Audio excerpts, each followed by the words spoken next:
le voy a invitar a que abra su Biblia ya en Lucas capítulo 9, versículo 27. Lucas 9, 27. Y vamos a leer hasta el versículo 36. ¿Ok? Leamos. ¿Qué dice la palabra del Señor? Pero os digo en verdad que hay algunos de los que están aquí que no gustarán la muerte hasta que vean el reino de Dios. Aconteció, como 8 días después de estas palabras, que tomó Pedro, a Juan y a Jacobo y subió al monte a orar. Y entre tanto que oraba, la apariencia de su rostro se hizo otra, y su vestido blanco y resplandeciente. Y aquí 2 varones que hablaban con él, los cuales eran Moisés y Elías, quienes aparecieron rodeados de gloria y hablaban de su partida que iba Jesús a cumplir en Jerusalén. Y Pedro y los que estaban con él estaban rendidos de sueño, mas permaneciendo despiertos, vieron la gloria de Jesús y a los 2 varones que estaban con él. Y sucedió que apartándose ellos de él, Pedro dijo a Jesús: Maestro, bueno es para nosotros que estemos aquí, y hagamos 3 enramadas, una para ti, una para Moisés y una para Elías, no sabiendo lo que decía.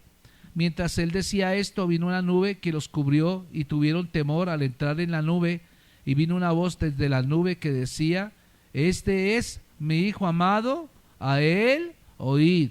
Y cuando cesó la voz, Jesús fue hallado solo, y ellos callaron, y por aquellos días no dijeron nada a nadie de lo que habían visto.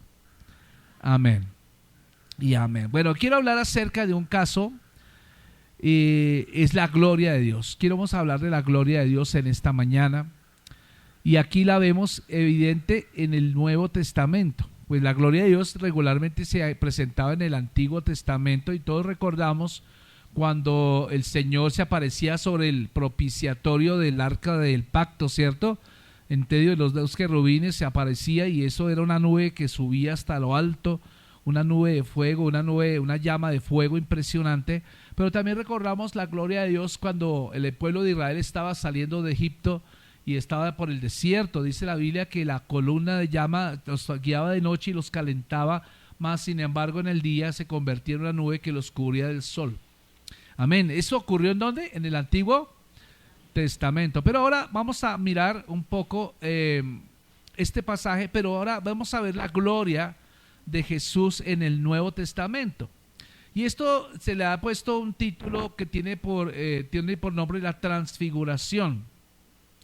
Y esta transfiguración, pues mi amado hermano, Lucas habla acerca de ello, que lo que comenzó como una reunión de oración, porque Jesús invitó a sus 3 discípulos más allegados, que eran Pedro, Jacobo y Juan, a acompañarlo a orar. Los pidió que estuvieran con él en esa reunión de oración, y ellos subieron a cima de la montaña, pues que no sabemos cuál fue la montaña, pues algunos aseguran que fue el monte Tabor, que estaba al occidente del mar de Galilea, y otros aseguran que fue el monte Hermón, justo allí, por el lado de Filipo, donde Pedro hizo la confesión de Jesús, ¿cierto?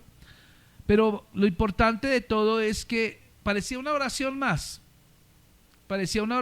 y quiero que usted mire que todo el capítulo en sí nos muestra cómo se generó esta situación. Lo primero que vemos en el capítulo 9 de Lucas es que al comienzo de todo el Señor les da una misión a sus discípulos. Esa misión era que ellos tendrían autoridad y poder sobre demonios y para sanar enfermedades. Eso fue lo que el Señor les dio en ese momento, y dice que los envió a predicar las buenas noticias del Evangelio a todas las aldeas que pudieran, y fueron y hicieron eso. Pero más adelante usted va a encontrar allá en el versículo 10 que ellos volvieron de su tarea, y la gente estaba asombrada. De hecho, allí había un hombre llamado Herodes que estaba asombrado y estaba un poco, perplejo, porque decían que realmente Juan no había muerto. Juan el Bautista, él lo había mandado decapitar, y aparentemente estaba por ahí y no era Juan, ¿cierto? Entonces estaba perplejo y quería conocer quién es este hombre que está haciendo milagros. Y entonces resulta que cuando vuelven los discípulos, ellos le dan reporte al Señor, y el reporte es que los demonios se les sujetaron a ellos y sanaron todo tipo de enfermedades. Wow. Luego vamos a encontrar que en el mismo pasaje hay el milagro de la alimentación de los 5,000 hombres. Amén. Donde el Señor da gracias por unos 2 pececitos y 5 panes, y esto se multiplica, hecho de una manera exponencial. Y los mismos discípulos se acercan a Jesús y le dicen: Señor, ya está como tarde, ¿por qué no los envías? Gracias. ¿Por qué no los envías a la casa? Porque ya es muy tarde y ya de pronto tienen hambre, de pronto les da un desmayo.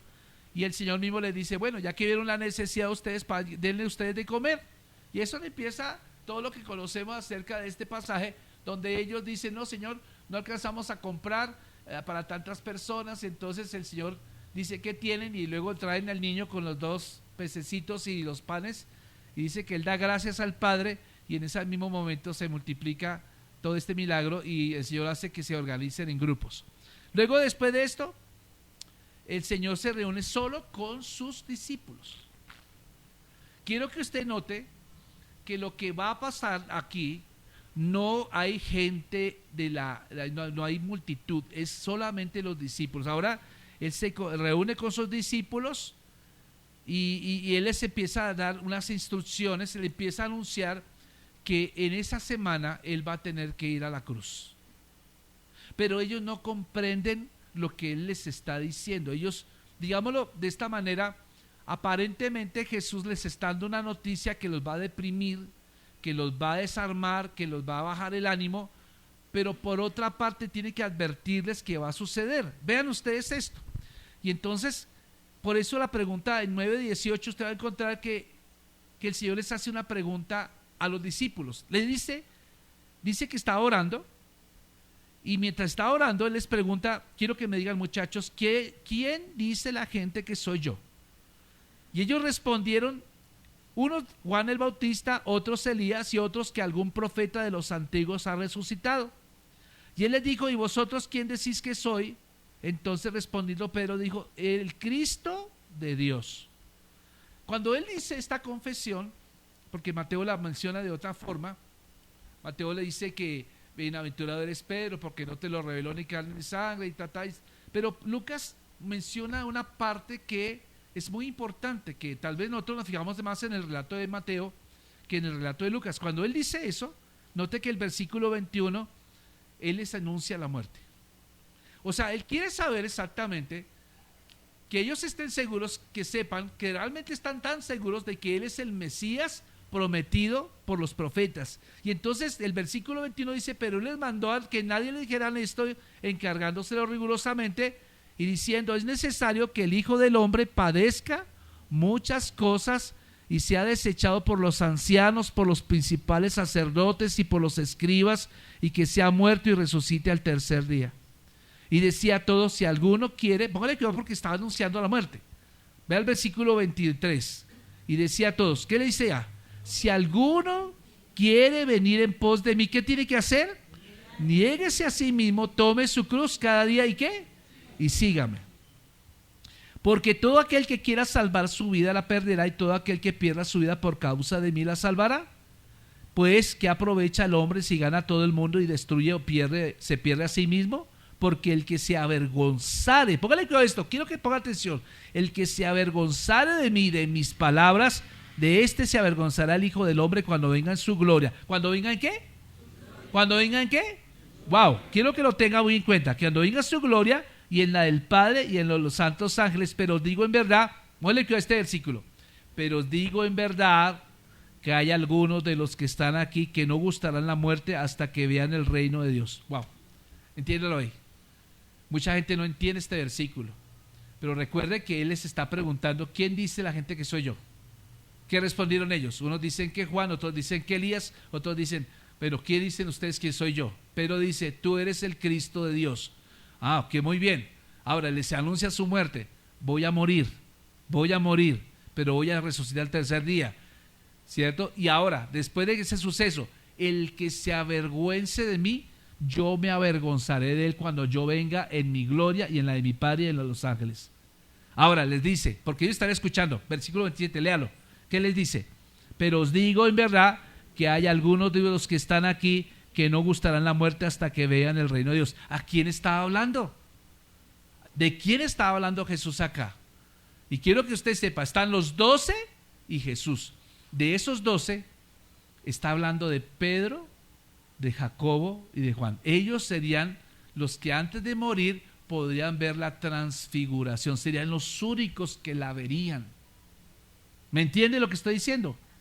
Ellos serían los únicos. Y acontece que a los 8 días, vea el versículo 18 que dice, a los 8 días de que sucedió esto, ¿cierto? De estas palabras, ¿qué hizo Jesús? Tomó a Pedro, a Juan y a Jacobo y subió al monte a orar. Fíjate que ellos tal vez ya se les había olvidado lo que él había dicho hace 8 días. Pero ahora, entre tanto que oraba, ¿qué pasaba? Quiero que lo lea, por favor. Entre tanto que oraba, ¿qué pasó? La apariencia de su rostro se hizo otra y su vestido blanco y resplandeciente. Wow. Entienda esto, mi amado hermano.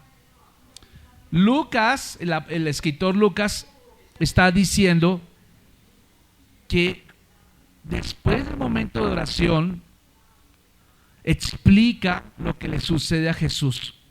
En un momento de oración, la apariencia cambió en lo que se conoce como la transfiguración. O sea, ¿qué es la transfiguración? La transfiguración, ¿se nos sirve? ¿No sirve? Ya se distorsiona. Qué cosa tan fea eso. Bueno, usted también. Bueno, ahora sí, la transfiguración, ¿qué es, hermano? Le voy a explicar. ¿Usted cómo se imagina a Jesús?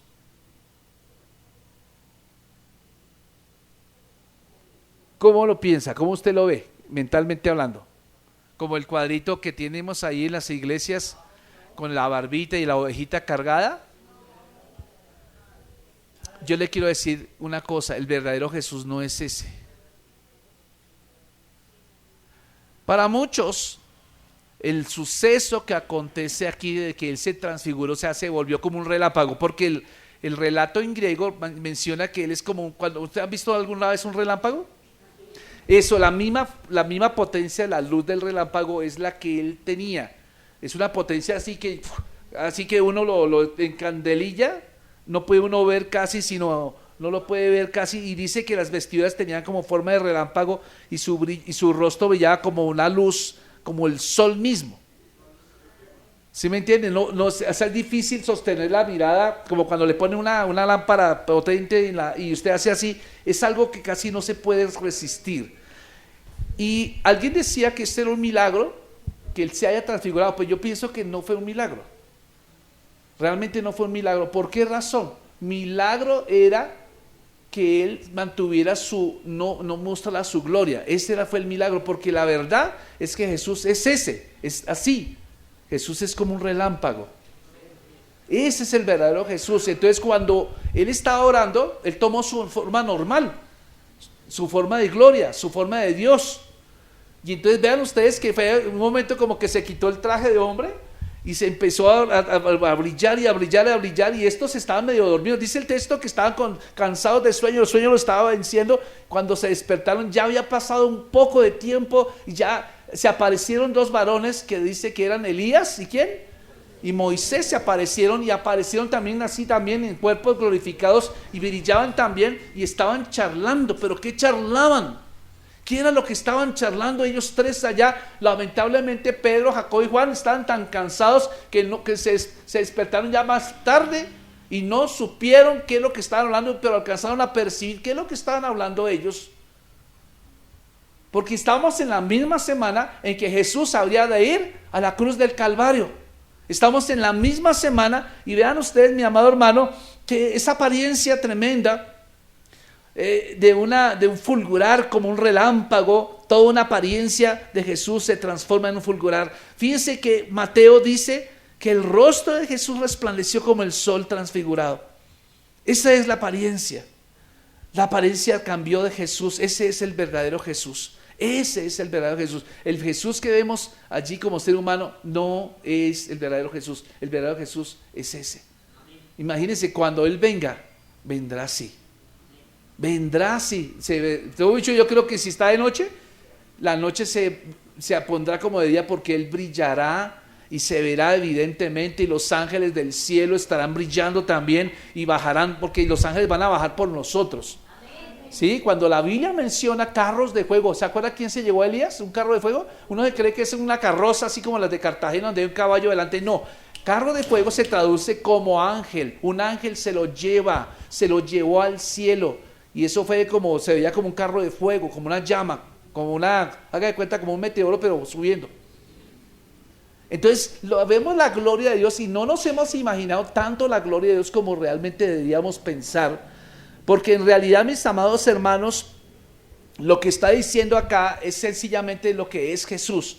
Pero vean los versículos 30 al 31, dice que efectivamente aquí dos varones que hablaban con él, los cuales eran Moisés y Elías, los reconocieron a Moisés y a Elías, dice que se aparecieron rodeados también de gloria y hablaban de su salida y que iba a cumplir en Jerusalén. Entonces aquí ya vemos el tema del cual estaban hablando Moisés, Elías y Jesús. ¿De qué estaban hablando?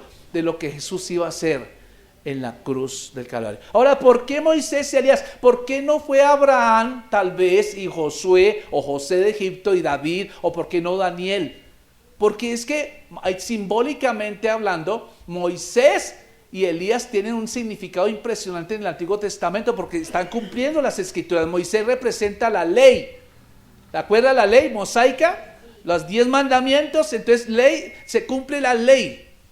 Pero por otra parte, Elías representa los profetas. Entonces tanto la ley como los profetas están dialogando con la palabra que es Jesucristo y están diciendo ahora mismo se cumple.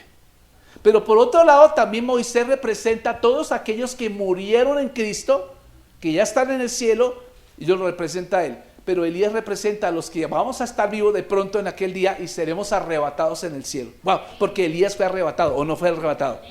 Entonces quiero que usted empiece a pensar en esto, porque efectivamente los discípulos de confianza de Jesús, que eran Pedro, Jacobo y Juan, ellos tuvieron más contacto con Jesús que los otros 9. ¿Sí me entiende? Tuvieron un círculo de confianza mucho más íntimo, y mucho más íntimo que los otros 70 que los seguían. Entonces, ¿qué quiere decir? Que entre mayor intimidad tú tengas con el Señor, mayor posibilidad de ver la gloria de Dios. ¿Me hago entender? Mayor posibilidad de ver la gloria de Dios. Pero por otra parte, vamos a ver que ellos vieron la gloria del Señor, de Jesús, más sin embargo, a pesar de que experimentaron tiempos de confianza, estuvieron tiempos allí cerca de Jesús, hubo un momento en que se durmieron. Y esto es algo que no podemos permitirnos, no podemos dormirnos, porque el Señor en cualquier momento viene por nosotros. Va a haber momentos en que tú puedes ver la gloria. Aún hoy Dios puede presentarse a ti en gloria.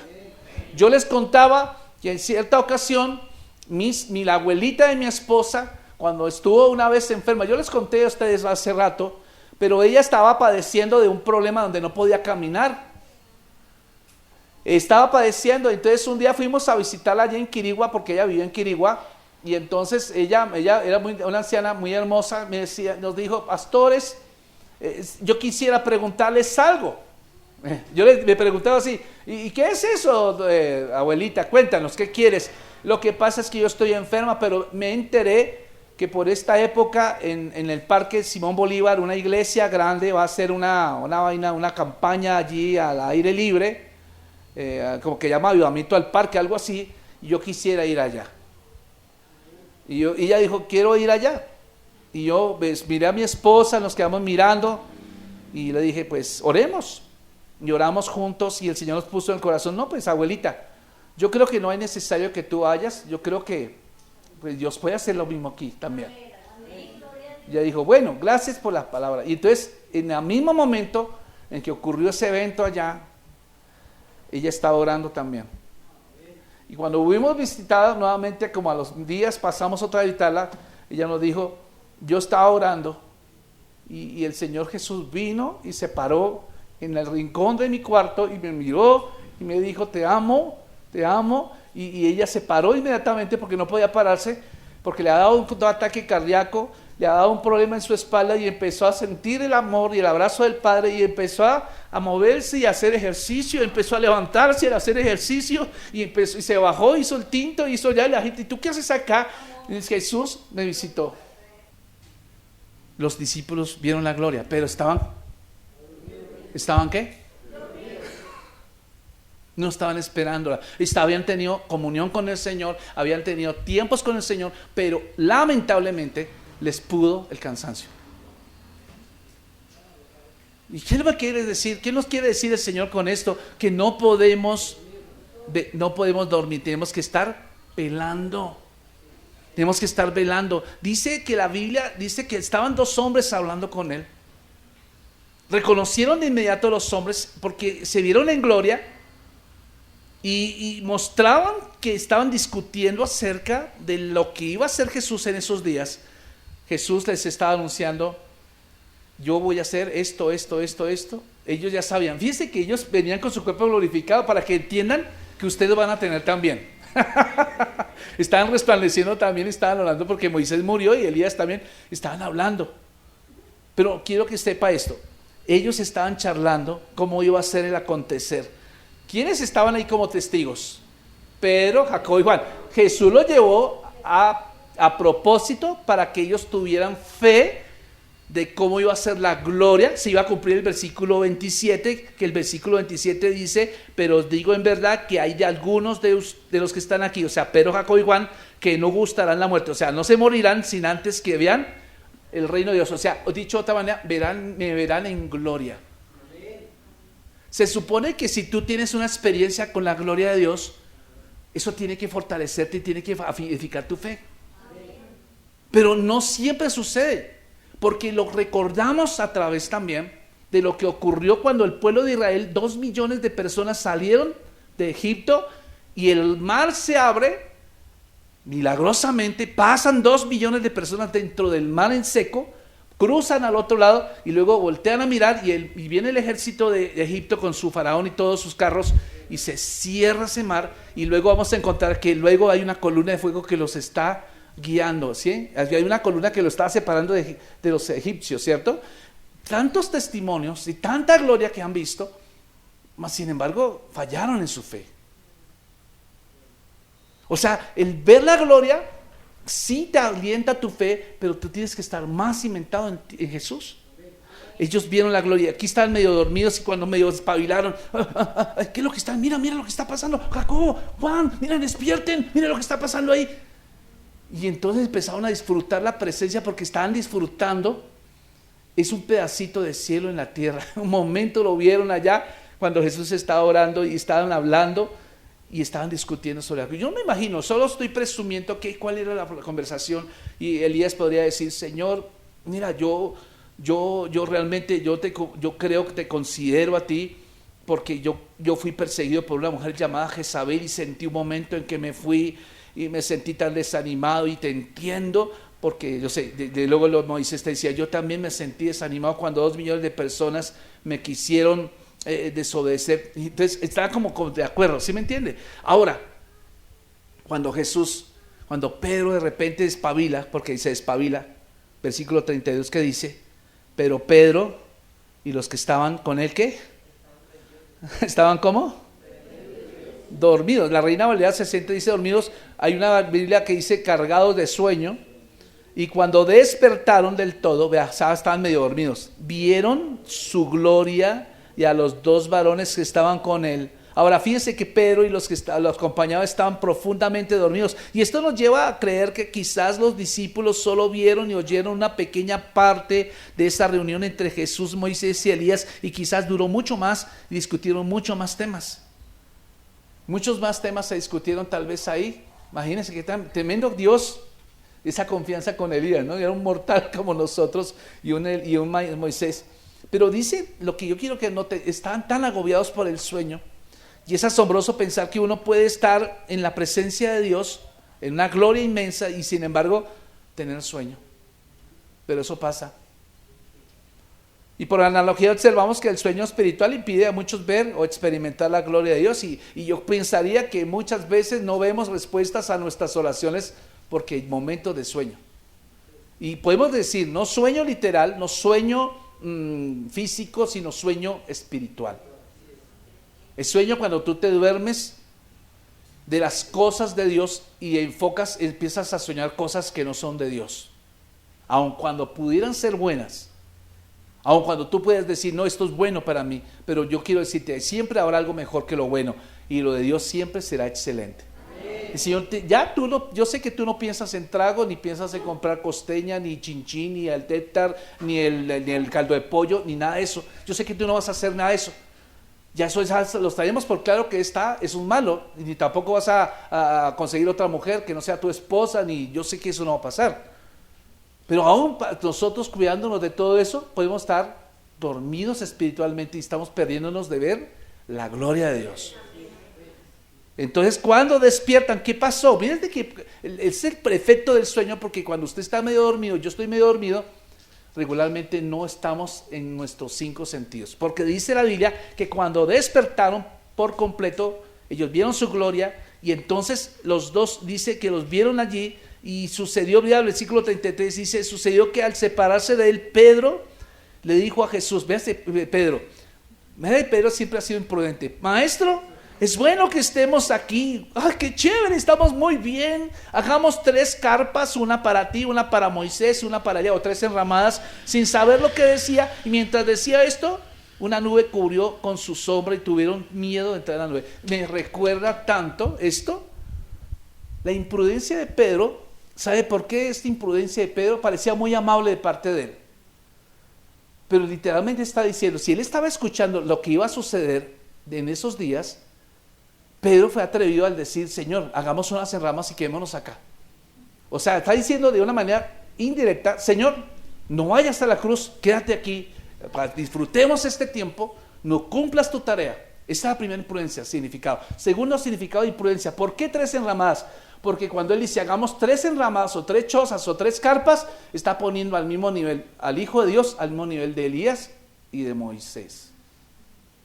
Y cuando él dice eso, el mismo Padre interviene y dice que la gloria empieza a aumentar, y de tal manera que Pedro tuvo que retroceder y no pudo accesar más a ello. ¿Me explico? Y ahí es donde papá habla.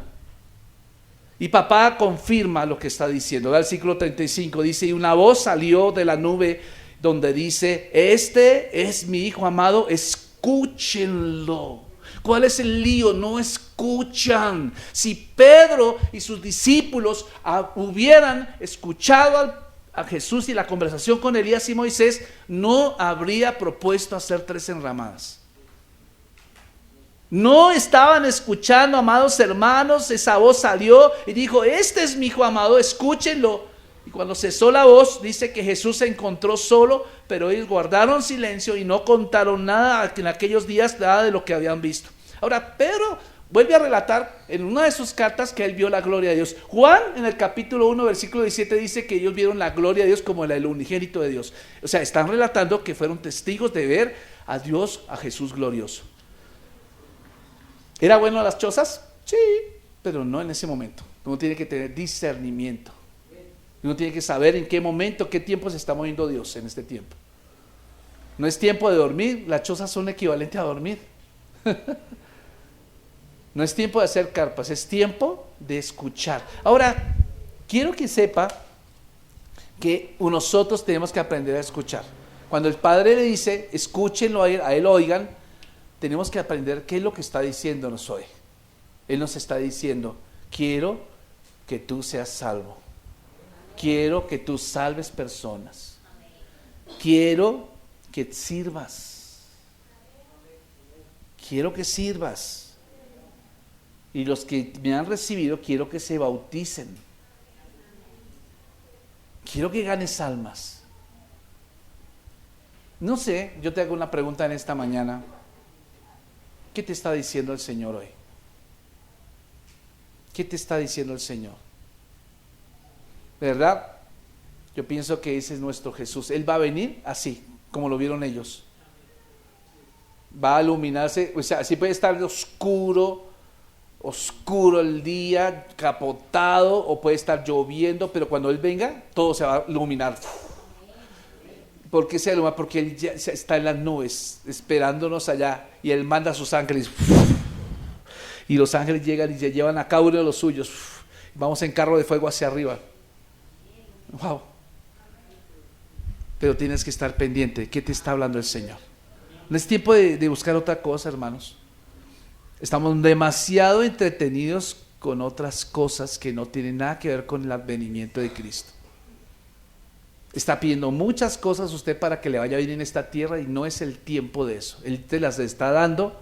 Enfócate en que ahorita tienes que alistar la maleta para irte.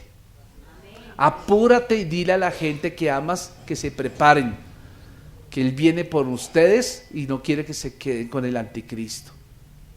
Es el tiempo de oírlo a Él. Es el tiempo. ¿Lo vas a escuchar? Inclina tu rostro.